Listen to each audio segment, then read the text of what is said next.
Raise your hand if you want to see the ninth wonder of the world's largest Akro Agate marble collection. The following presentation is for entertainment and educational purposes only. The exact address and contact information is being withheld here to protect the curator of this privately owned Akro Agate display. Please enjoy. It just goes on forever. Look at everything here. This is amazing. All right, we're going to follow Roger back to the Akro Museum. So brace yourself. Thank you.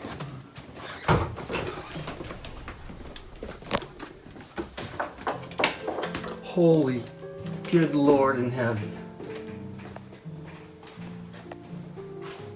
I'm already speechless, Roger. Wow, look at all your dishware. This is just too much to consume all at once. Holy cow, right? How long have you been collecting acros? Since '69. Wow. Look at all that. Huh? That is just fantastic. And you dug there too, right? Mm-hmm. Wow. Back when we started collecting, there wasn't any literature. Right, right. We didn't know what they made and what they didn't make. And you sort of taught yourself by all the examples that you've... Yeah, and talking to the employees. Back then, a lot of employees they were still around, yeah. Last one died about 5 years ago. Okay. And who was that? An old, very old lady. Yeah. Did you ever, you never worked there or anything, right? They closed when I was a year old. Oh, okay. Look at that color. Thought by many as the premier and most sought after out of all the vintage marble companies, the Akro models stand proudly on a pedestal of their own. One of the primary reasons that the Akro glass was so remarkably colorful was that they held such high standards for their recipes and batch glass ingredients. They were producing marbles at a time when there were fewer industry regulations, and they were way ahead of the curve in their manufacturing ingenuity and imaginative marble designs. Their exclusive use of that corkscrew spiral pattern and the use of that true oxblood glass makes many of their marble designs unique only to Akro and unrivaled in collectability. Here's a group of some of Roger's excavated Akro spinner cups that were once used in the machines that produced the popular spiral pattern. The spinner cup was placed right in the area where that arrow is pointing here in this mock-up demonstration. So right after the stream of glass was cut by the shears, it would hit the spinning cup to twist the glass slug to create a spiral. The cup then tilted and directed the slug into the funnel or chute that would drop the glass onto the rollers to make the marble round. This was a mechanical advancement designed by plant foreman John F. Early sometime in the 1920s.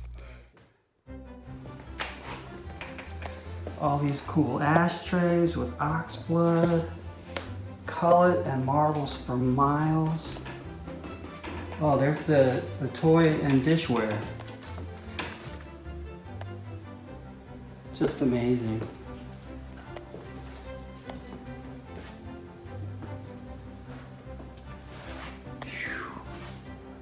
Holy cow, look at all, those are all Indian blankets up there.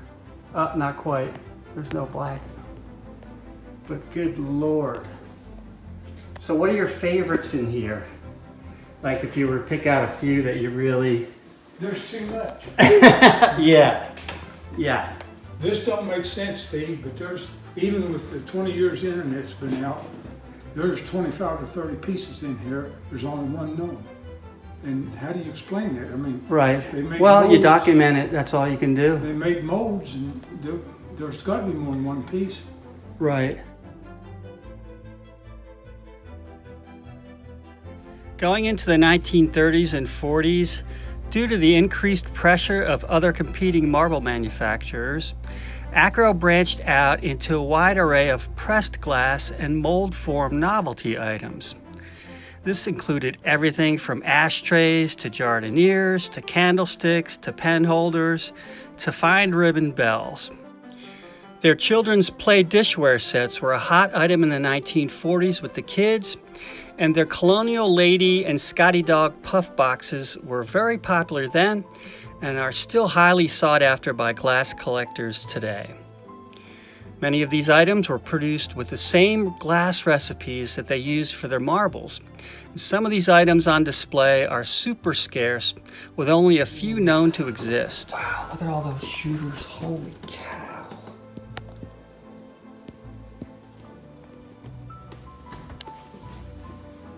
Man, I don't even know what to say. Holy God. Oh, look at all those sparkler pieces. These are all shooters in here and shooter eggs. These are beauties.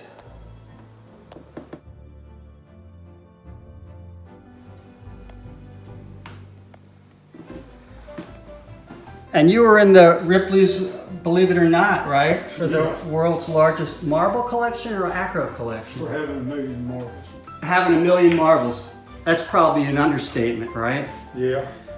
Beginning in 1919 and still in operation today, Ripley's, believe it or not, specializes in showcasing the bizarre, obscure, and unbelievable. This collection was honored in the Sunday newspaper syndication in the fall of 1995, and for, like what Roger said, for having over 1 million marbles. And just a quick fact, the marbles on display here are just the tip of the iceberg regarding the entire contents of their collection. There's actually plenty more. Oh, look at the colors here. In all the years of digging, that was my favorite stuff in there. Yeah, collecting the color. I can see why. That was the best pieces. Yeah, that's quite a display. Oh man, that is amazing. That is some flashy glass. And as the crow flies, look at the big crow. Is that an Akro? Oh, No. Okay. That's not related to any Akro I products. think that's full crow whiskey. Okay. Yikes. This is just impossible.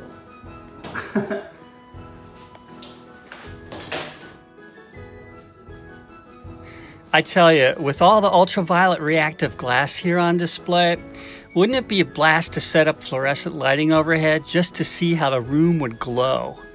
Here's a slideshow of close-up photos of some of the marbles on display.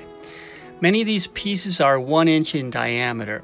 Everything here from prize names to moss agates to oddities and slags and carnelians to heroes and sparklers. If Akro produced it, it's here somewhere. For those of you who are sparkler fanatics, here's a few close-ups of the Akro models. There were a few vintage sparkler types produced in Europe, but Akro made the finest in the world.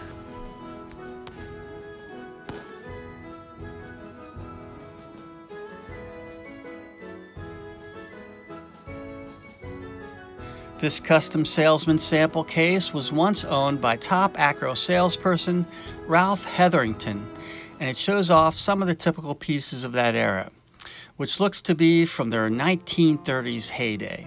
Only a few of these are known to exist. And in the 1940s, Akro contracted out some of their marbles to Cooler Bubble brand gum. These were displays on counters in corner stores, and you would get a free marble with every purchase of a stick of gum. And you had to buy the last stick in the box to get the big shooter. Man, those were the good old days.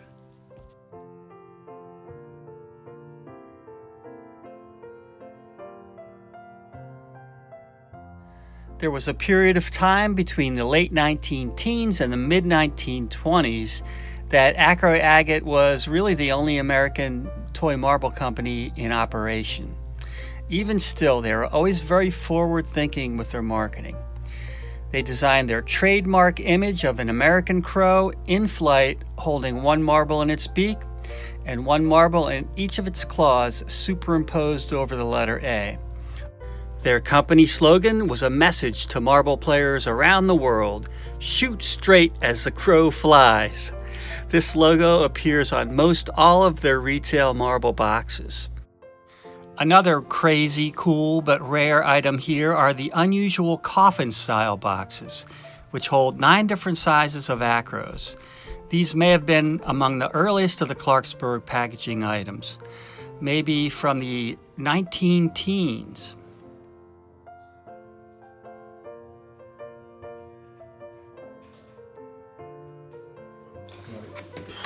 Shooters here.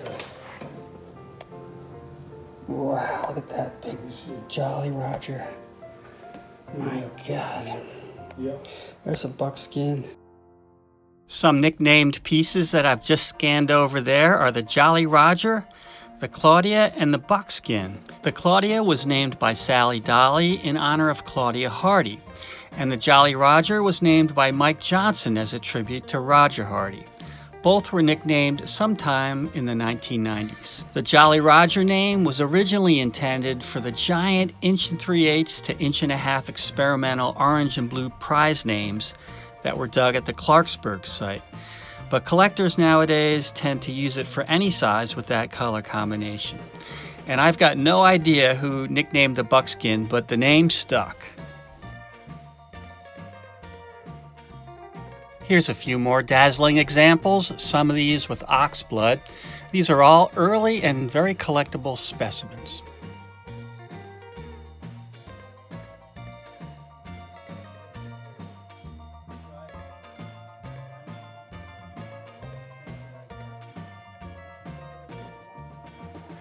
Drawing from their lifelong interest in research in Akro, Roger and Claudia Hardy published the complete line of the Akro Agate Company book in 1992. This book takes a deep dive into everything Akro, documenting the marbles, the boxes and packaging, the dishware, the novelty items, and more. Approximate pricing estimates per item are also included, but at the time of this video's release, I'd say those prices have probably tripled, and they will continue to rise. But I absolutely recommend this book.